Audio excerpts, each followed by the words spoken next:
అరెస్టుపై అతని తల్లిదండ్రులు ఆందోళన వ్యక్తం చేస్తున్నారు. అరెస్ట్ అయిన విషయం తమకు తెలియదని చెప్తున్నారు.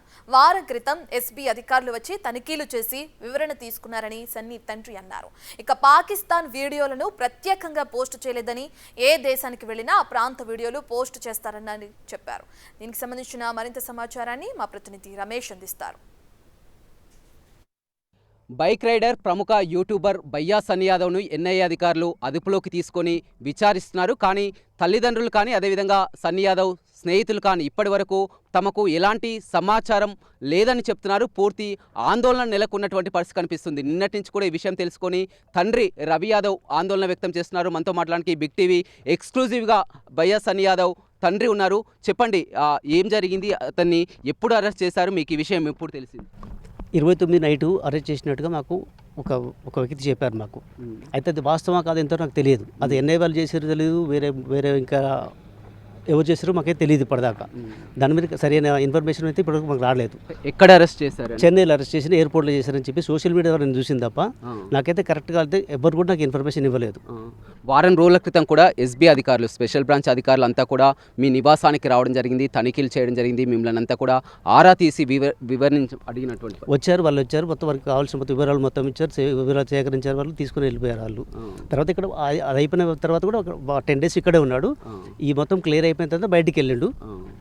అంటే అతను పూర్తిగా పాకిస్తాన్లో 2 నెలల పాటు పాకిస్తాన్లో అక్కడ ఉండడం జరిగింది. అక్కడ కరాచీ, లాహోర్ వివిధ ప్రాంతాలు కూడా పర్యటించి పూర్తిగా ఆ వీడియోలన్నీ పోస్ట్ చేయడం వల్లనే ఇప్పుడు అతన్ని అదుపులోకి తీసుకున్నారని కూడా తెలుస్తుంది.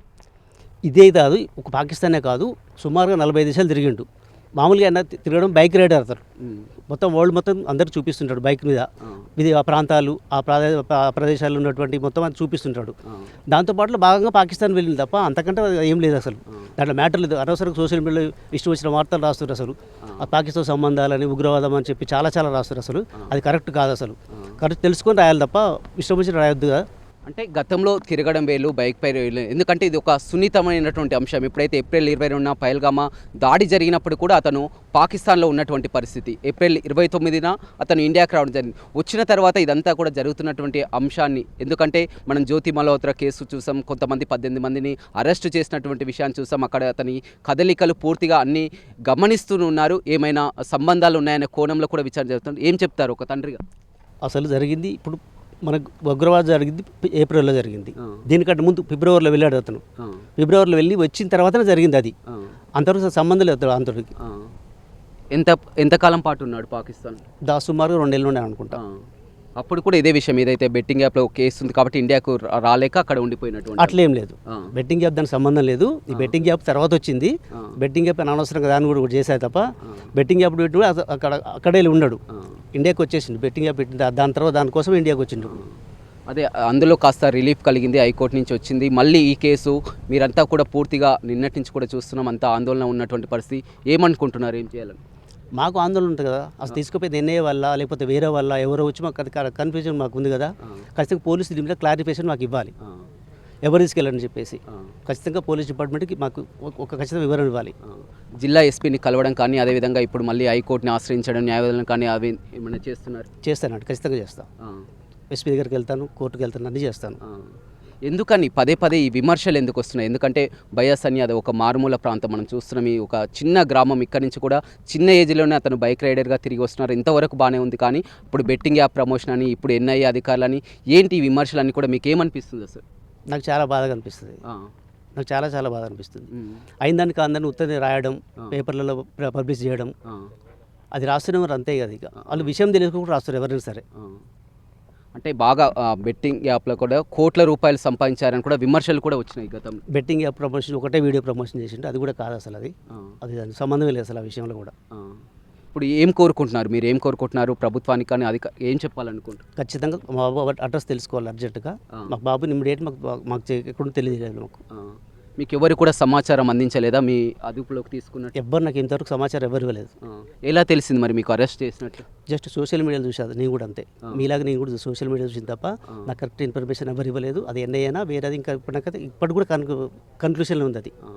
అంటే చెన్నైలో ఉన్నప్పుడు కానీ మీతో ఫోన్ మాట్లాడినట్టు అరెస్ట్ అయినప్పుడు ఎప్పుడు మాట్లాడు చివరిసారిగా? నాకు చివరిసారిగా 3 days బ్యాక్ మాట్లాడండి ఫోన్. అరెస్ట్ కావడానికి 3 days ముందు. 3 days ముందు మాట్లాడు, అంతకని తర్వాత మాట్లాడిపోను. ఇంటికి వచ్చి సోదాలు జరిగిన ఆ విషయం అన్నీ కూడా తెలిసే కదా తనకి. ఆయన ఉన్నప్పుడు జరిగింది మొత్తం అన్నీ. ఆయన ఇంట్లో ఉన్నప్పుడు ఉన్నప్పుడు, ఆయన ఇక్కడ ఆయన ఉన్నప్పుడు మొత్తం జరిగింది. ఆయన పోయినాక ఏం లేదు. ఎందుకని ఏమవుతుంది? ఎందుకంటే అప్పుడు సోదాలు ఉంచారు, ఏమీ లేవని తెలిసింది, మళ్ళీ ఇప్పుడు అదుపులోకి తీసుకున్నారంటే ఏమనుకుంటున్నారు అసలు ఏం జరిగింది? ఏం లేదండి, నథింగ్ అండి. అంటే రకరకాలుగా, ఎందుకంటే అక్కడ పాకిస్తాన్ ఐఎస్ఏ తోటి వారికి ఏమన్నా సంబంధాలు ఉన్నాయా, గూఢచారి వ్యవస్థ అనే కోణంలో వివిధ న్యూస్ కూడా చూస్తున్నటువంటి పరిస్థితి. ఏం చెప్తావు మీ అబ్బాయి గురించి? గూఢచారి సంబంధాలు పాకిస్తాన్ లేదు, కేవలం అతను బైక్ రైడర్, ఓన్లీ ట్రావెలింగ్ చేస్తుంటాడు, విజిట్ చేసి ప్రతి దేశం తిరుగుతుంటాడు. ప్రతి దేశం లాగానే పాకిస్తాన్ కూడా తిరిగి వచ్చిండు, అంతే తప్ప దాని మీద గూఢచారులు అని రాంగ్ వార్తలేదు, తప్పుడు వార్తలు తప్ప ఏం లేదు అందులో. ఇంతకుముందు కూడా 4 సార్లు పాకిస్తాన్ వెళ్ళొచ్చినట్లు కూడా చెప్తున్నారు. వెళ్ళలేదండి, వెళ్ళలే. ఫస్ట్ టైం ఇప్పుడే ఫస్ట్ టైం వెళ్ళిండు, నాకు తెలిసి వెళ్ళింది ఫస్ట్ టైం. చివరిగా ఏం చెప్పదలుచుకుంటున్నారు? అర్జెంట్గా మా బాబు అడ్రస్ నాకు కావాలి, ఎక్కడుందో నాకు తెలియాలి, అది పోలీసులు స్పందించి నాకు తొందరగా వివరణ ఇవ్వాలని చెప్తున్నాను. న్యాయస్థానాన్ని ఆశ్రయిస్తా తప్పకుండా. ఉన్నతాధికారులను కలుస్తారు ఖచ్చితంగా.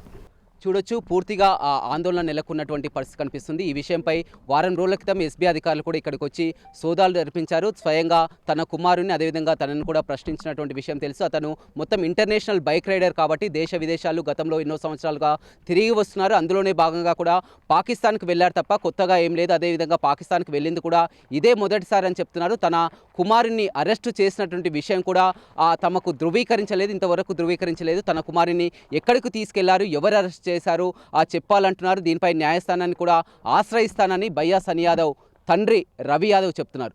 రవితో రమేష్, బిగ్ టీవీ, సూర్యాపేట.